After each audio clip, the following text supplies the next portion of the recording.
our table, our speaker got harangued a little bit for the title of this whole thing. But he didn't create the title, and so he's not trying to defend the title, but he will defend the program. Don Prescott is an employee of the Monterey Peninsula Waste Management District. It's the landfill. I go by landfill. And he's the director of information systems. He's also the key point person on their staff for their energy generation work that they do produce now, a fair amount of electricity. They use it all. They use some of it for their own operations, as well as they sell it out to other users, PG&E and others. So this is a project that he's very familiar with. He understands the state law, and he understands, but more than anything, he understands the community choice aggregation, and he's a real advocate for it. And so that's his background. I just want to say just a couple points, and I'm glad, Mark, to see you here.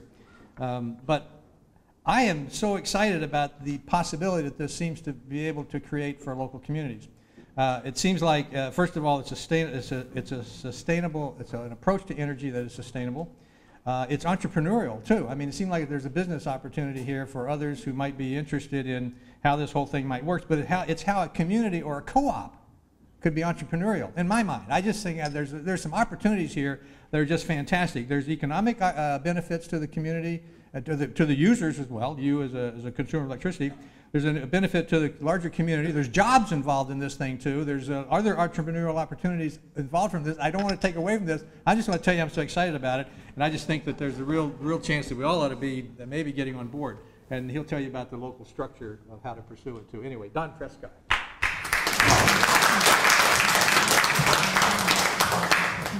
Well, thank you, George. It is a real pleasure to be here to introduce community choice aggregation to the League.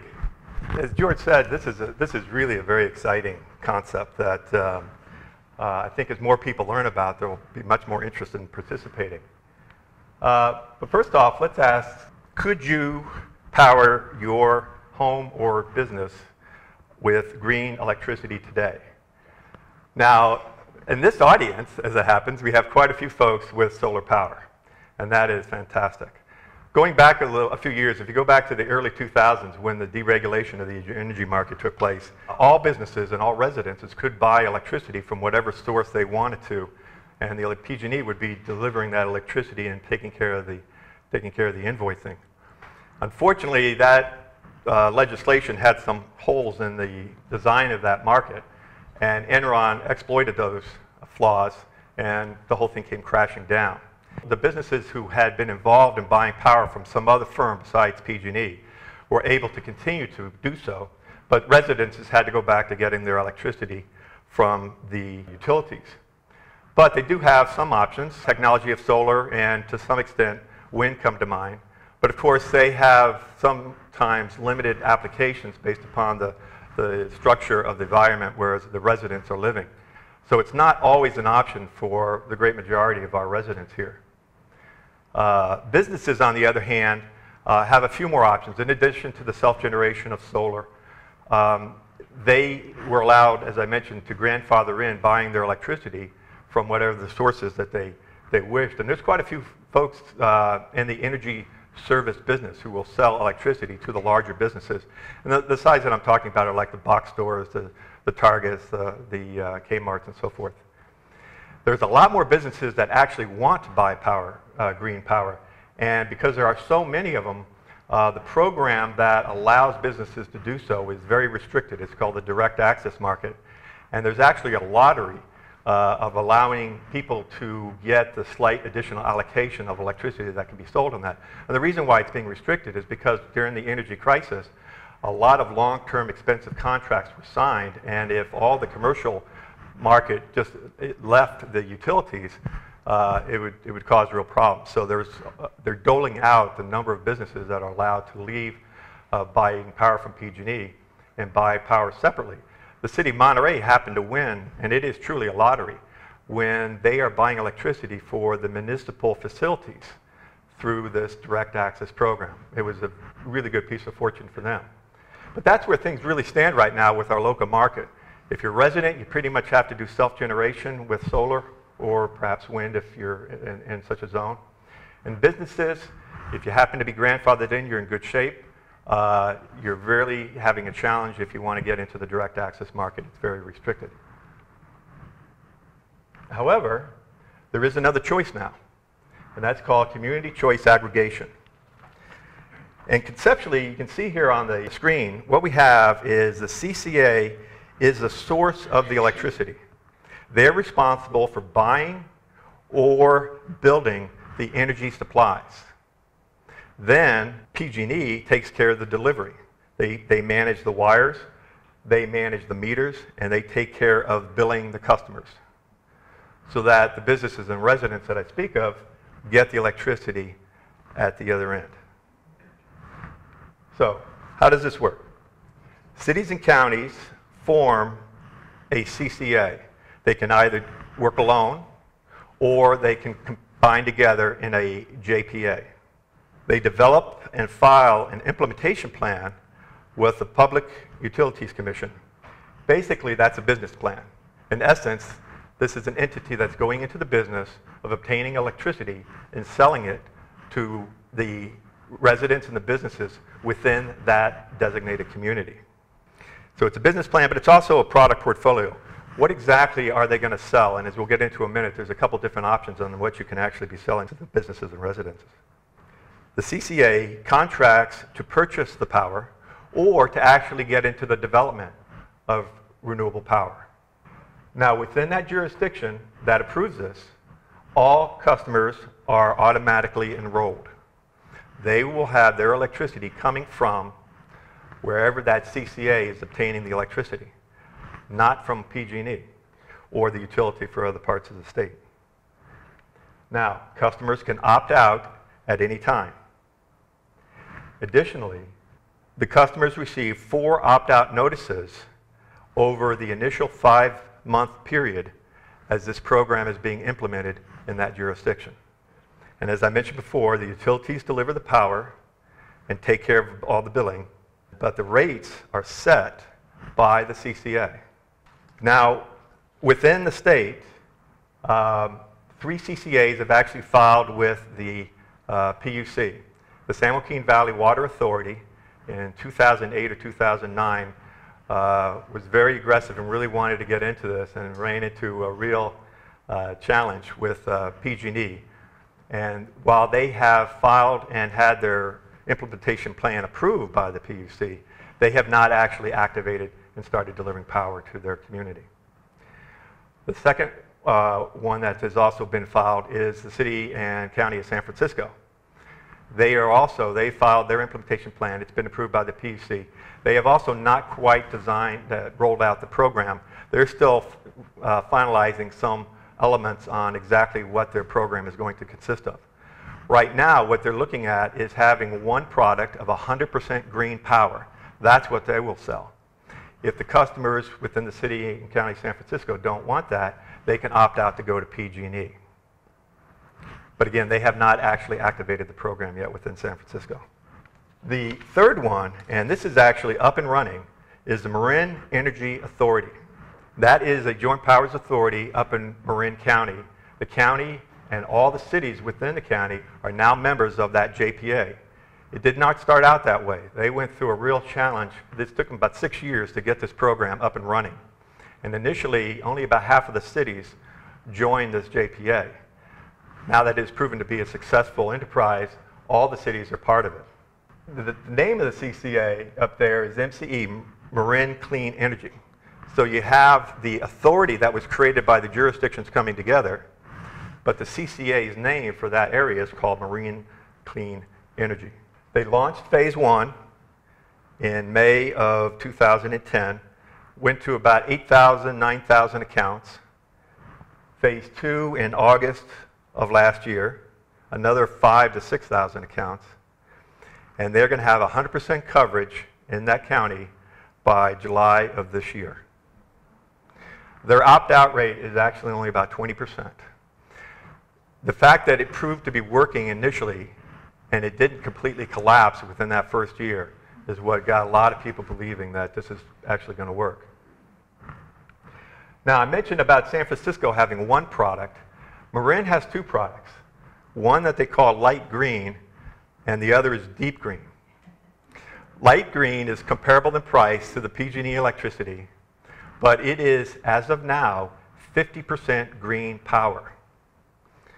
They started off in the mid-20s and have been aggressively purchasing green electricity and are now at 50%, which is way ahead of their projections. Their goal was to get to 50%, but they've got there much, much faster because it's such a popular product. They also offer deep green, and that is 100% green. So if you sign up for that, you're getting 100% green power. And the premium for that is simply a penny a kilowatt. That's like $6, $7 a month for 100% green power. So as you're sitting in your apartment, you could actually have 100% green power by signing up for that particular program without having to get solar on top of your balcony. Now, this is where you get into some of the philosophies of how the CCA should operate. Marin initially contracted with Shell Energy for all of their electricity.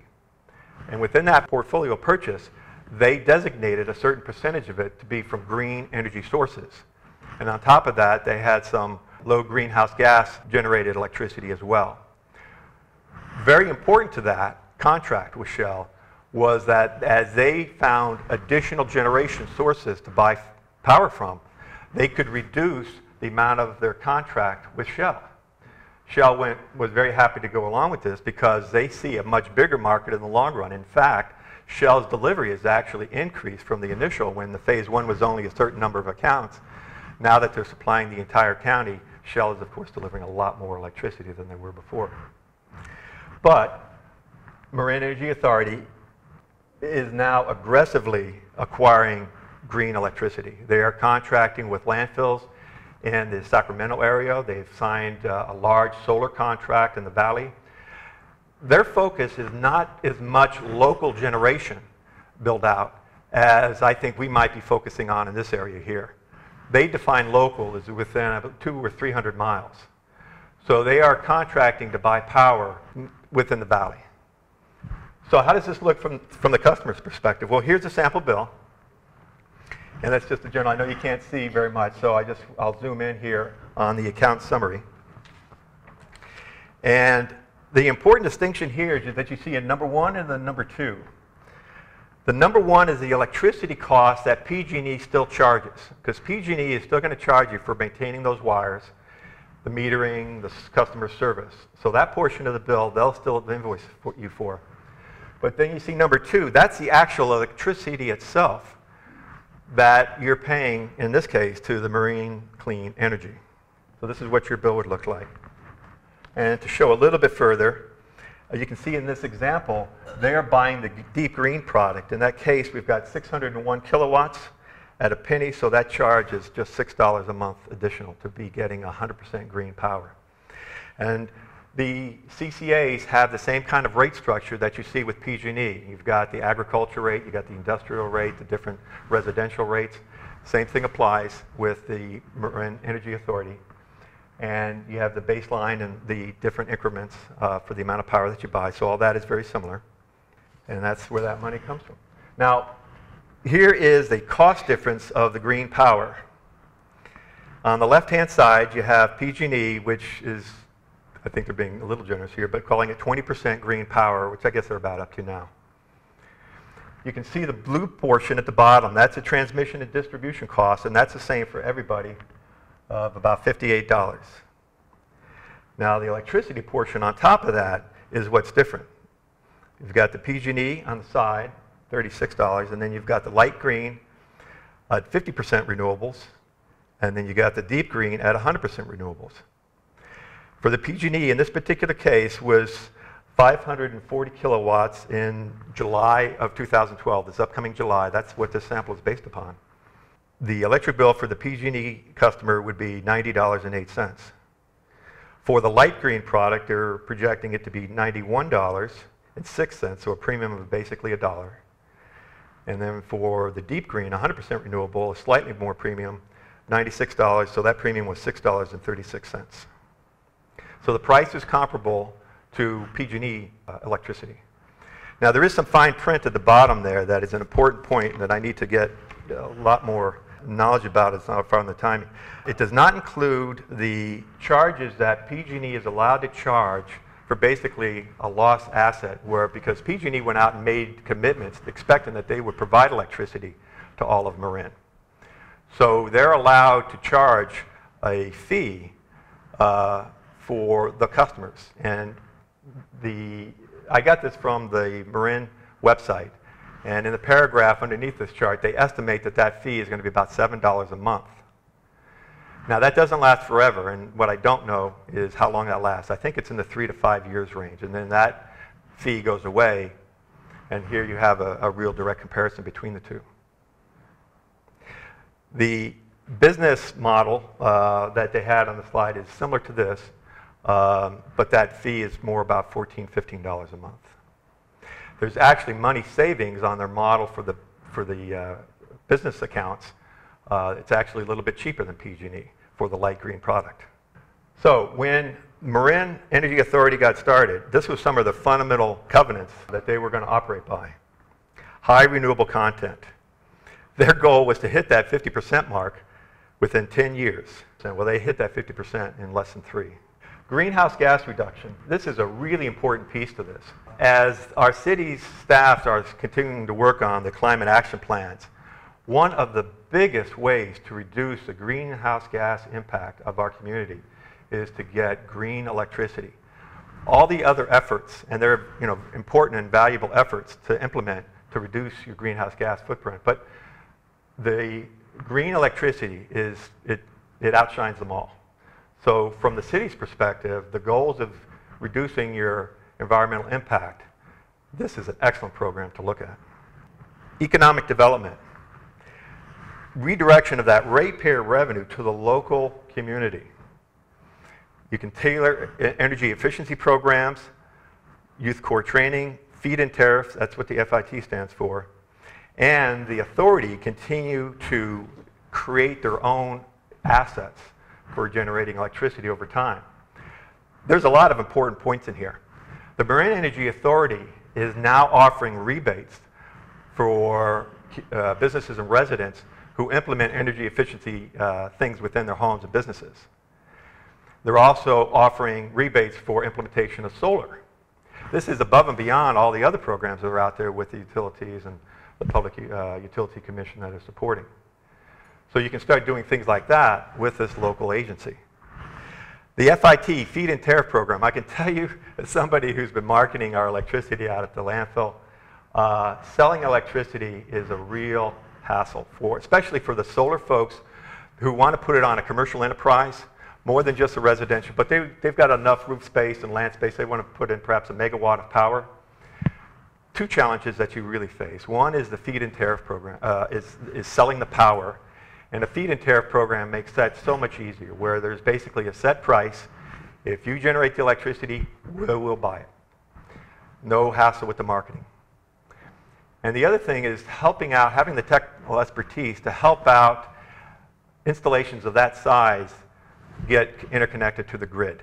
Having a local agency to help guide the local community who wants to get involved in that kind of generation. So this is another real plus that this energy authority could provide to the community.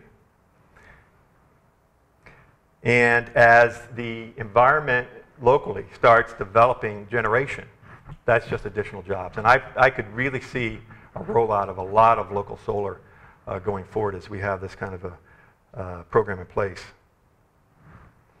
But again, being able to have a ready buyer as you get into your own generation of electricity, that is a huge piece.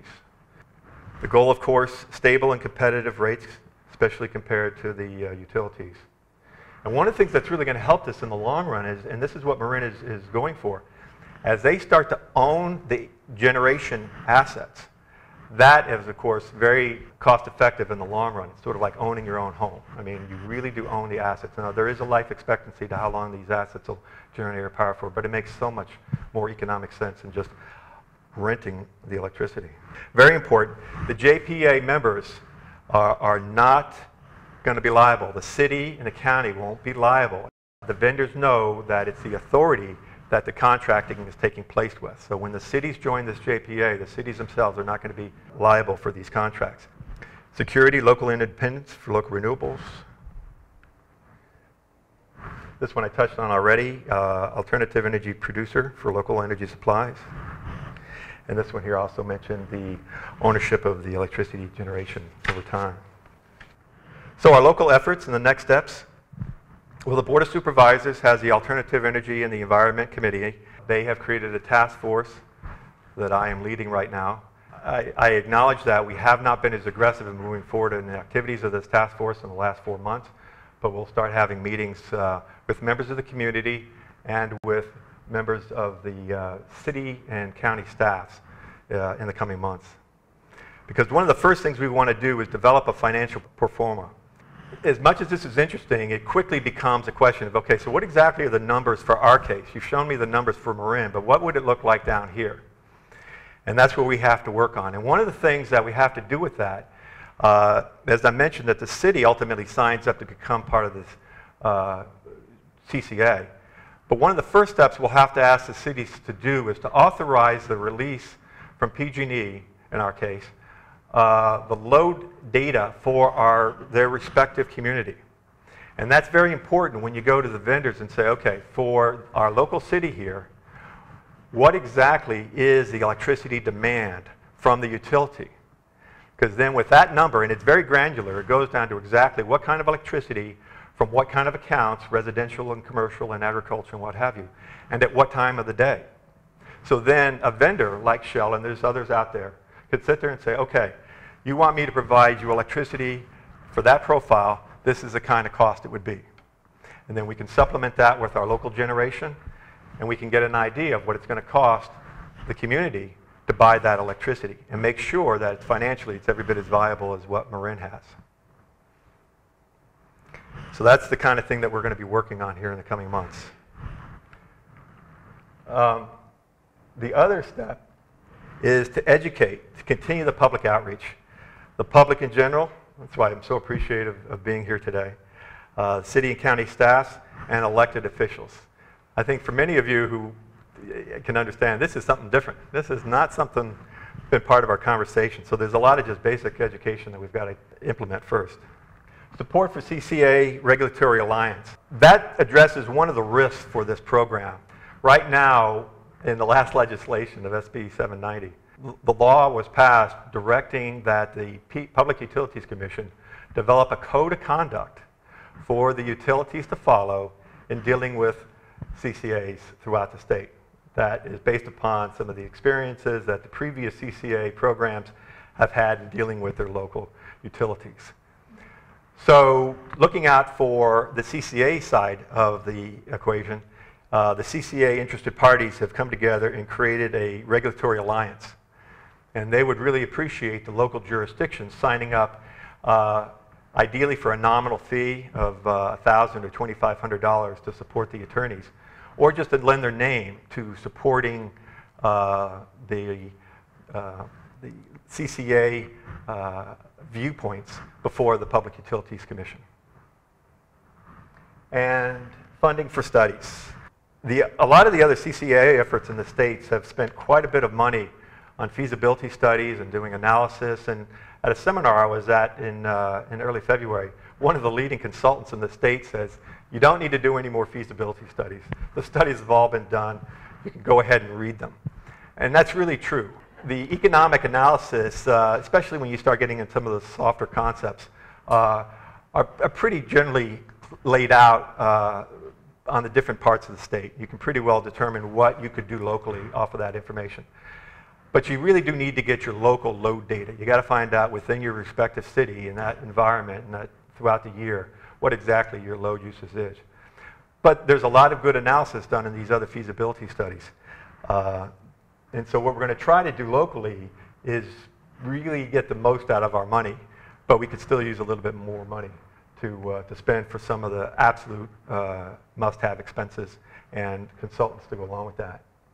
So we're going to be looking for some grants, the regional agencies, and the cities and the counties, although I completely understand how tight money is now in our community. The local agency, the regional agencies that we're looking at are our district and the Salinas Valley Solid Waste Authority, maybe in the Water Authority we can get some get some fund. The wastewater authority might be able to get some funds as well to help our efforts locally. So that's what we're focusing on locally, and be happy to answer any questions.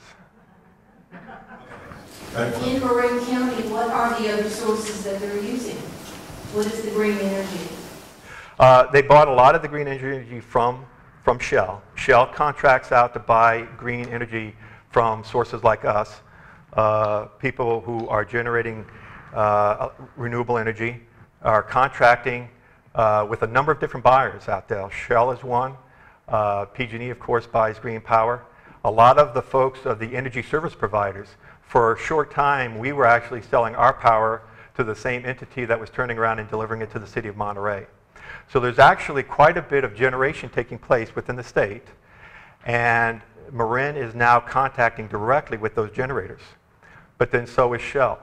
So by combining their portfolio, that's how they're getting enough electricity for both the 50% as well as 100%. Are there wind farms or solar farms? Oh yes, absolutely, yes. Generation of that magnitude. The most recent one of the most recent contracts, they signed a 30 megawatt solar contract from the valley.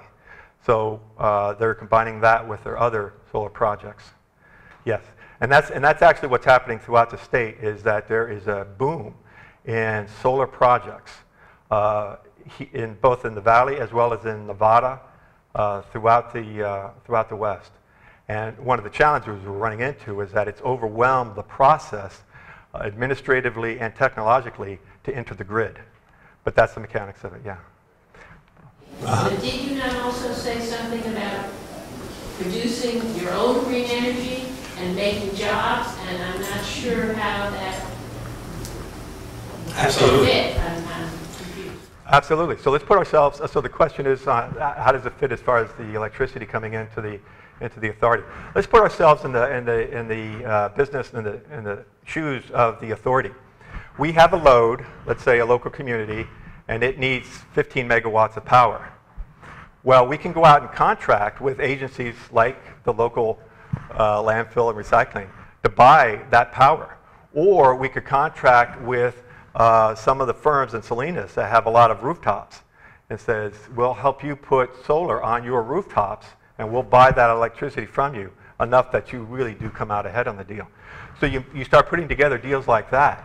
Or if you can lease the land and then for extended length, you could pay for the installation of the solar panels yourself.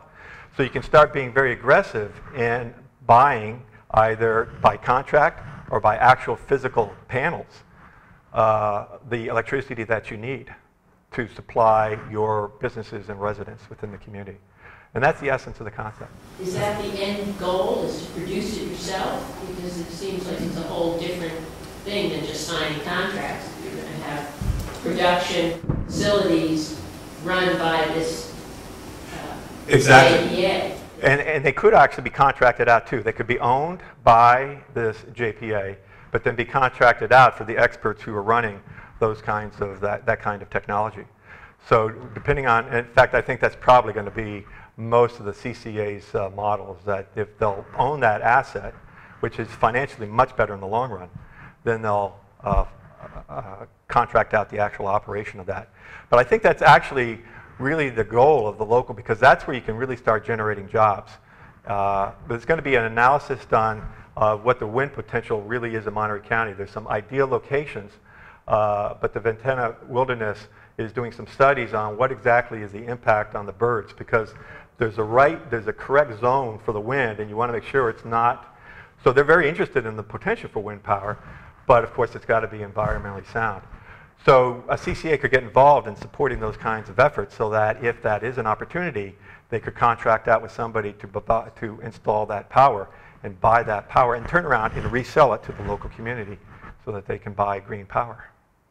Yeah. I am lost in basic concept in that a CCA is an organization, I would assume it's a non-profit public organization. People come together and the membership are those who are buying power from the CCA. A CCA is like a huge manager. They buy this, grab that, and come together and deliver it. And once it gets to the grid, all the electricities are mixed together with everything. And how do you know I'm getting this 100%? No clue. No, that's a very good point as far as... Those electrons aren't colored. Yeah. That is exactly right. And that is one of the... That came up at one of the previous sessions. And it is an interesting concept that it is true, as you're sitting in your home and your neighbor is still buying, from PG&E. What is the essence? And really it's a case of, saying on faith. I know it's similar to going to the store and buying the organic food. An apple sort of looks like an apple. Is it really that much different? Well, yes. You are actually paying money that is going directly to the entity that is generating electricity in a green fashion. So it's that, I think that's the closest analogy of buying organic at the supermarket where it might otherwise look like an apple like any other apple. But getting back to the JPA, that's an important point, is that the governing board is typically made of representatives from the cities. So it's a regional agency, and they'd have a representative from each of the cities and the county. And that board decides the rates, and they make the policy of which direction that the CCA is going. Go in the direction of San Francisco, just 100% green, that's the only product you sell. Go in the direction of Marin, where you've got 2 products. Go into the direction that says we are going to be very aggressive in our local build-out. Go in a direction like Marin, maybe, well, we're not going to be so aggressive in our local build-out and local job generation. We'll rather that can take place in another part of the county. So I can color this particular CCA and JPA is like having public ownership of the energy. That's exactly what it is. First, I'd like to compliment you on your presentation. I was at an earlier one which was incomprehensible. This is an excellent presentation. My experience is that there's going to be a need for a lot of public education. We have members who are officials who don't believe in climate change, could care less about greenhouse gases. In this county, there is only one city doing a climate action plan. And I sit on the Air Pollution Control District Advisory Committee. We have people there who don't believe that, in climate change. So how do you propose to overcome this almost religious zeal about the fact that we don't have any problems here and convince some people that we need to move to green energy? That is an excellent point, and thank you for the compliments as well. I think the strategy that we're going to try to follow is to get just the ball rolling small. We're also working with the staff up in Santa Cruz County, and I'm sort of hoping that we can get maybe 2 or 3 cities here, combining with, they seem to be a lot more interested up there politically. If we can combine a few cities here with a few cities there and get the entity actually in place, and then I think by word of mouth people start seeing, well, wait a second, that's actually an option. And ultimately it's going to be the community members themselves. And I'll tell you one of the other folks I need to go talk to is the hospitality industry. Because the hospitality industry, I think, can be one of the real drivers of this. And I'll digress to give you a story. eBay wanted to build a new data center, in Utah. About 1,500 jobs. And as so many of the technology firms are, this was going to be, of course, a state-of-the-art green facility, not just LEED, but they wanted to have 100% green electricity for this facility. Well, in Utah, it's like 97% of electricity is coal. But come to find out, in Utah, they were not allowed to buy their power from anybody else besides the utility. So they could not contract directly with a green energy provider. So the eBay, with a bunch of other, I guess they have an association of these data centers, some 60 firms like Google and all the other big players, Amazon, got together and worked to change the law in the state of Utah. And the governor just signed the bill last month that would allow firms of that size to buy electricity outside of the utilities. And I think that is going to be one of the driving factors and as I mentioned before, it's a lottery for businesses to be able to buy electricity from a source other than PG&E. So I think that's going to be one of our real driving factors to say, you know, we want to have ecotourism here, and we want to be able to say that we are buying our electricity from the local landfill. And frankly, from the side point of the landfill, that's what we'd like to do too. Just to be very clear, the district is still committed to supporting the regional water project. I'm the one who wrote the memos that laid out the scenarios when the desalination plant was going to be on our southern border. We're providing the green energy to that facility over the fence, which is the most economical way you can deliver electricity, just right over the fence. And whatever that, you know, the regional water project evolves to, we're still committed to supporting.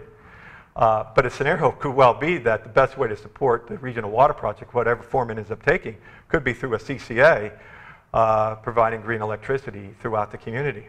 And if we don't end up selling the power of our brand new, or the new facility that we're in contract to, we're going to start working on the design to implementation. And our existing facility, which is contract is only 3 more years. If we don't end up selling it to the regional water project, it's the policy of the board to want to sell it locally.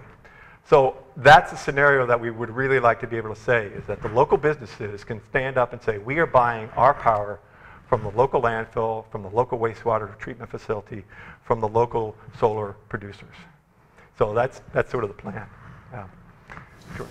We don't call it the regional project anymore because we think it's dead. What you're saying is, if there's a water project in North Marina, you would sell it to the North Marina side. I just want to clarify that. Yeah. That's not my question. Okay. I'm just saying. Tell me if I'm wrong. This is a buyer's pool. So you're creating a purchasing pool through an entity. So that entity will then represent the pool of buyers.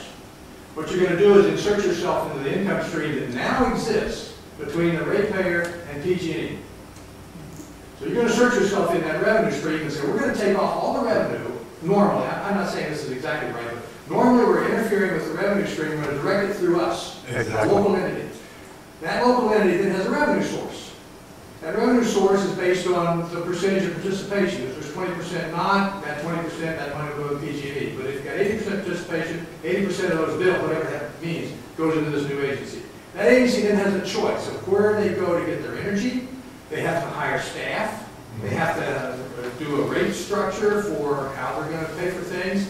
But what it means is you have a revenue source that you can have a local control over green energy commitments, as well as pilot projects for entrepreneurial activities for solar or other types of things. You can do rebate. You can do things locally that you couldn't do otherwise. The reason I want to say it this way, if I'm wrong, make sure you correct me. But if I'm right, what it does is that the money that would normally go to PG&E will turn locally to benefit our local economy, I think, and our local veterans. Excellent, excellent summary. I hope we got that recorded. Absolutely.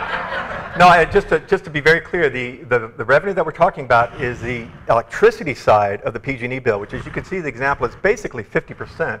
On both those charts, it's about 50% of the PG&E bill. And the budget size of this agency that we're talking about is in the range of like $150 million a year. So if you have a local agency that's getting that kind of revenue, of course they have to turn around and spend it to get the electricity. But that's exactly what this opportunity provides, is that you can spend that $150 million a year as you see fit to provide green electricity to your community. And there's lots of potential there. Potential not just in the buying electricity, but also supporting programs like feed-in tariffs, supporting programs like energy efficiency, helping with some of the solar programs that I've heard can be a real challenge in dealing with the current utilities. Those are the kinds of things that this agency could really, really focus on.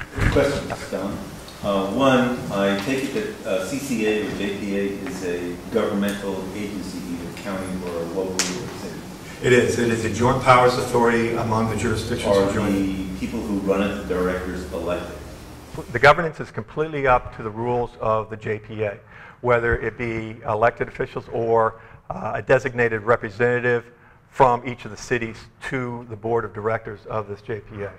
There's a lot of room for design on that. I have no question, but the most important second one is, sure, from what you're saying is that eventually down the line, in the future, when this is all set up, if I had a piece of property, say out in Carmel Valley with my wife, Diane, and we say wanted to contract with somebody else to put in solar panels or a wind generating stack, we could actually generate electricity and become a self-sustaining business selling energy to the CCA or the JPA. Is that correct? That's exactly how it could work. And one of the value propositions for the CCA is to make your life a lot easier to do that. Especially when you start getting it up to the 1 megawatt size, it is a real hassle. I shouldn't talk like I'm a little personally frustrated having gone through the effort of marketing our electricity out at the district. At times it can be a very exasperating experience. But this entity would be a ready buyer. You come into the table and says, we've got a megawatt of power for the extra panels we're able to put up, and that's a lot. I mean, a megawatt of power typically is about 5 to 6 acres. It's getting less and less as the efficiency of the panels get better and better. But that's the idea, is that if you have that much power that you want to sell, you could sell it basically to the local community by way of the CCA. That's exactly the concept. I'm sorry, in the back there. Is this idea scalable to other utilities like gas, telephone, water, other utilities other than electric? In this particular case, the legislation is strictly on the electricity. Some of you may be familiar with municipal community cities such as Palo Alto that are municipal utilities, and they cover everything across the board. This particular program is really focused on electricity in a very specific way, specifically not taking charge of the infrastructure of the grid, really the administration only. What possible impact might there be on people who already have solar panels on their homes? Well, if they have already under contract, they continue to have those contracts in place. When those contracts expires, they could then sell their electricity to the CCA. I don't know what the options are as far as getting out of some of those contracts. I'm not sure what those options are. But for those who are already in place, and for instance, those businesses that are already buying their electricity from other sources, they'll probably let those contracts run out as well, and then once those contracts run out, they could buy their electricity from the local CCA. That's sort of a contractual kind of question there. In the front here. It's all so new to me. Is it just Marina, or is this been successful any place in Europe, or Portland, Oregon, or any other area, or do we just have Marina? Very good question. There's versions of this taking place throughout the states. Massachusetts, Illinois, they are implementing variations of the same form. One of the things that's happening nationwide is a real emphasis on having choice for the buyer of where they get their electricity from.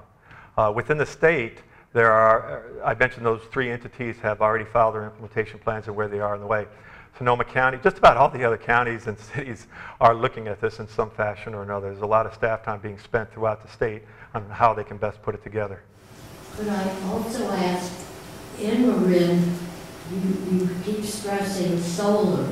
Are they using wind? Are they using wave? What are the varieties of? Absolutely. I would say that all technologies are on the table. If there's any way to implement all the different technologies, they're going to get a serious looking to see how they could possibly do that. That certainly is in line with the philosophy of the entity to try to promote the alternatives to fossil fuels. And so I think you'll find that there'll be a lot more a receptive audience to those ideas. And there may even be some opportunities to support some pilot programs as well. But absolutely, there's nothing will be restricted as far as those kind of opportunities go.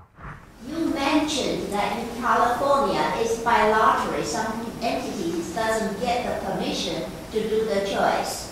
What percentage-wise, what is the percentage that are allowed to do it? Yeah, now that's a scenario where right now, if a large business wanted to, let's say just one of the big box stores, just to use that expression, in our community, wanted to buy power from someone other than PG&E, completely separate from this program right here. They are restricted in their ability to do so.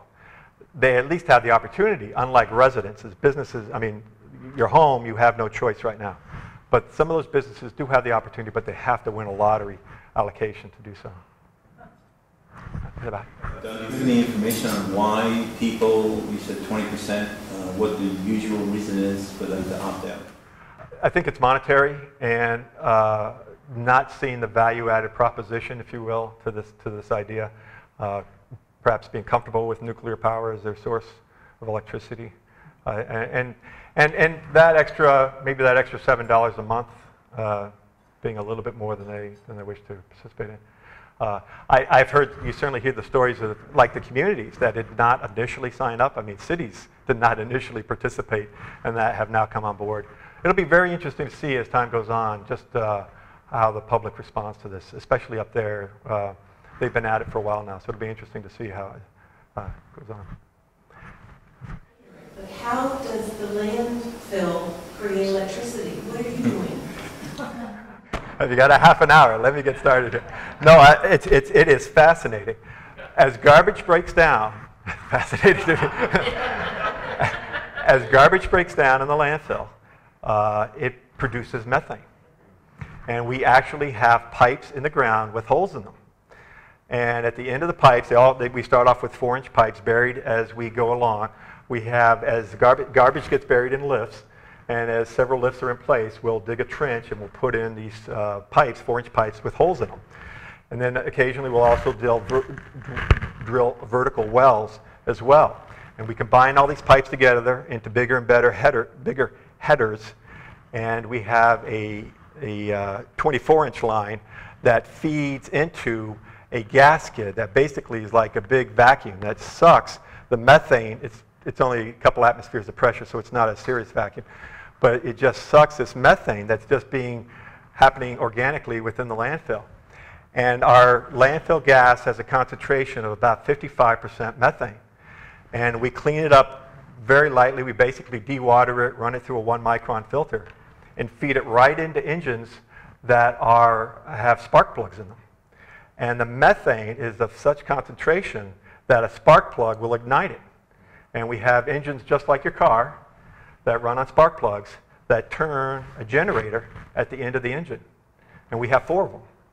And from those 4 engines, we produce 5 megawatts of power. And we consume internally about 0.5 megawatt of power at our peak with our electric wood grinder and our recycling operation.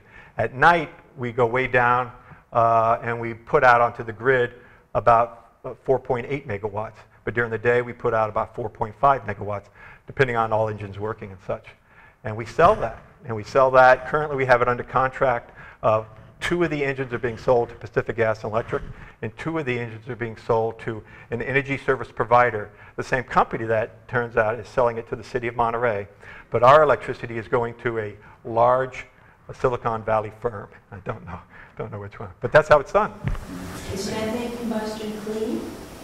It is considered a renewable source. To talk a little bit about what defines green electricity, it's called the Renewable for Portfolio Standards, RPS.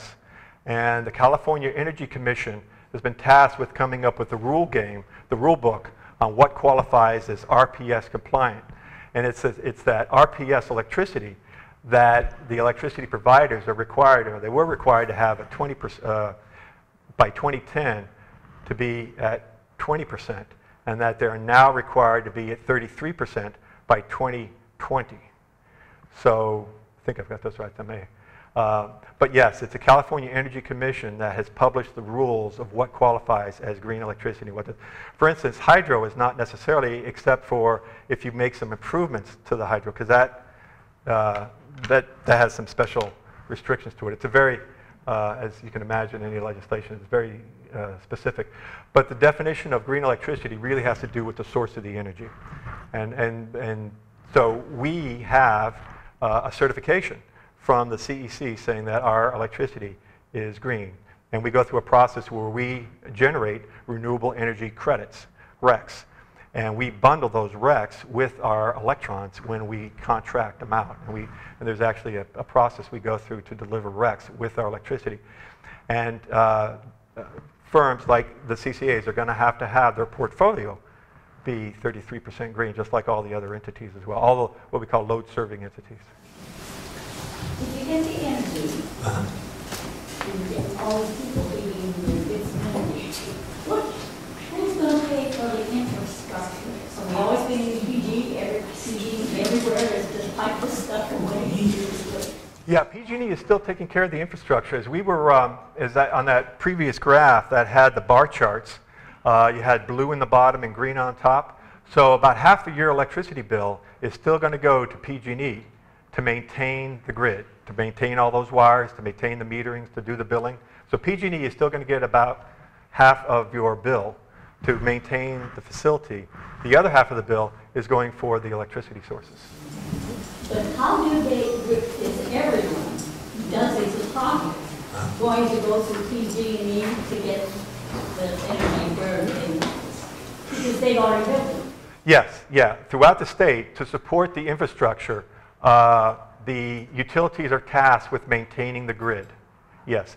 In our area, it's Pacific Gas and Electric. In Southern California, you have Southern California Edison, and then further south, you've got San Diego Gas and Electric. So the utilities still operate the grid in their areas. And that's projected for the future. Yes. You assume that will always be the task. Exactly. That's the goal, is that they continue to do that. Yeah, absolutely. I'm sorry, there was one question in the back that we could... Well, I was just going to make the statement that capturing landfill gas has two benefits. It prevents the release of greenhouse gases to the atmosphere, and it generates energy. Exactly. And that's unlike some other green sources of energy. And this is a new age for landfills. Historically, we've just flared it, if at all. Unfortunately, some places in the country weren't even doing that. But rather than just flare those, we are absolutely required to capture all this methane that's occurring naturally, and we capture it and turn it into a revenue source. Is that throughout the state? Different landfills had different qualities of gas. Some landfills have such poor quality, all they can do is flare it. But if it's, the economics have changed now, that if there's a possibility of a landfill taking that gas and turning it into electricity, they're trying to do so, because it actually pays for itself, and you can actually make some good money off of it. What percentage of people are already off the grid, and they're self-sustaining, and what happens to their extra power? I don't know how many folks that is, but they would actually be separate from this entity entirely. If they were, just to use an example, down in Carmel Valley and they're currently off the grid, they would continue to be off the grid. We're really talking about the folks who are currently getting their electricity from PG&E. This would be coming from a different source. So I'll be happy to answer other questions also. I'll be around for a while. So thank you. Thank you very much. Thank you all for coming, for your good questions, and we'll see you next month. And thank you, Don.